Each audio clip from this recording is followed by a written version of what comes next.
And today I was sharing a few thoughts concerning just walking in faith because God has given us evidences. It's not something that starts in us alone, but because God has given you evidence of His goodness and grace that demands of us to have faith in Him, no matter where we are and what we're walking through today. And so I just want to share a little faith bite because, Pastor Cheryl and I do just regularly kind of encourage you. It's a bite. I'm not giving you a doctrinal statement. I'm not trying to teach you something truthful. A bite, something to kind of nibble on to keep you to your next meal.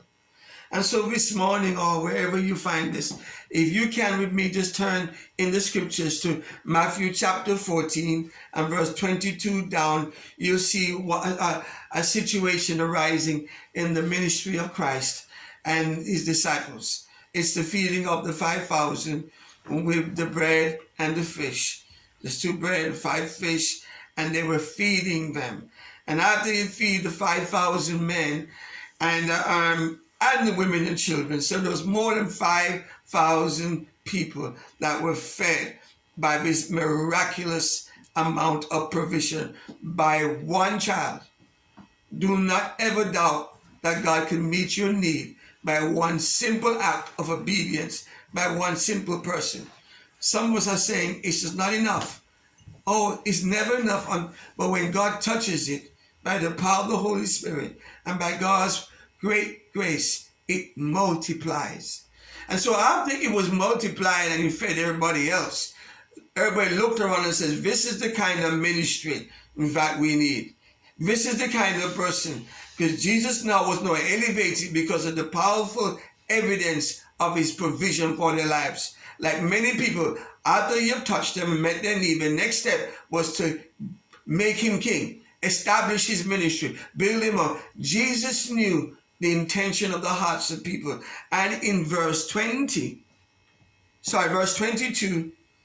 of Matthew 14, we see Him saying here, immediately Jesus made His disciples get into the boat and go before Him and to the other side. While He went, He sent the multitudes away. You show the Master was so wise that He sent the people away, get them out of the atmosphere, remove the disciples in a boat now, and the disciples now, with all the evidence of God's moving and power, they were sent in a boat to the other side of the lake, and He Himself went to intercession. Now, this could be an opportunity for Jesus to take this hype and begin to push His ministry. He didn't do. He didn't push the ministry. He pushed the fact that He went to pray, and He begins to pray. And so while He's praying, the disciples are in the boat, the multitude are going away, but they're going to look for Him. And then we see in verse 23, and when He had sent the multitudes away, He went up on the mountain by Himself to pray. Now when evening came, He was alone there, but the boat was now in the midst of the sea, tossed by the waves in the wind. The wind was contrary to them. New King James Bible said it was contrary, it was opposing them. The wind was opposing. Now Jesus puts them in the boat and He sends you something, sends you somewhere, and the situation is contrary to you. So what does Jesus do? Verse 25. Now in the 4th watch of the night, Jesus went to them walking on the sea. He miraculously walking on the sea and gets to them. And when the disciples saw Him walking on the sea, they were troubled, saying, it is a ghost. And they cried out of fear. But immediately, there goes the word immediately, Jesus spoke to them, saying, be of good cheer, it is I, do not be afraid. I believe that sometimes in our own personal walk in life, fear comes upon us, even after a great evidence. Remember now, the evidence of this miracle, this awesome provision, was not even 24 hours old yet. So the evidence of the goodness of God's provision in our lives sometimes is directly in the midst of you, and just in the same time, something comes to push and contrary to our lives. We tend to forget how good God is. We tend to forget what God did in the last thing. Not 24 hours had come. They're in the boat. Jesus puts them in the boat. Sends the multitude away, and he has to come to rescue them.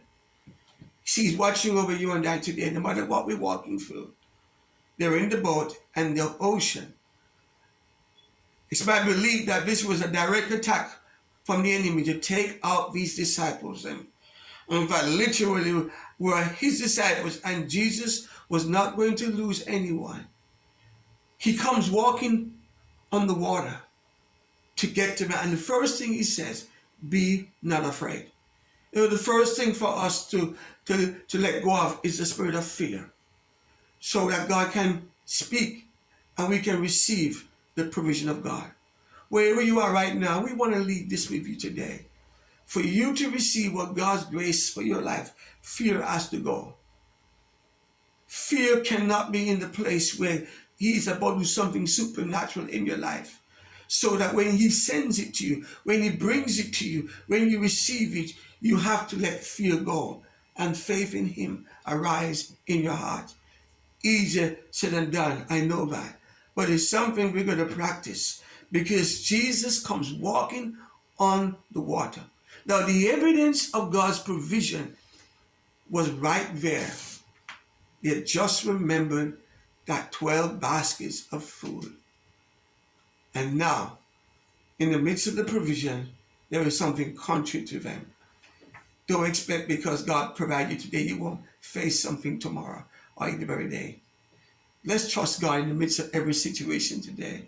Let's believe that in the midst of it, Jesus is going to provide for you, make a way, because he is still able to walk on water towards you.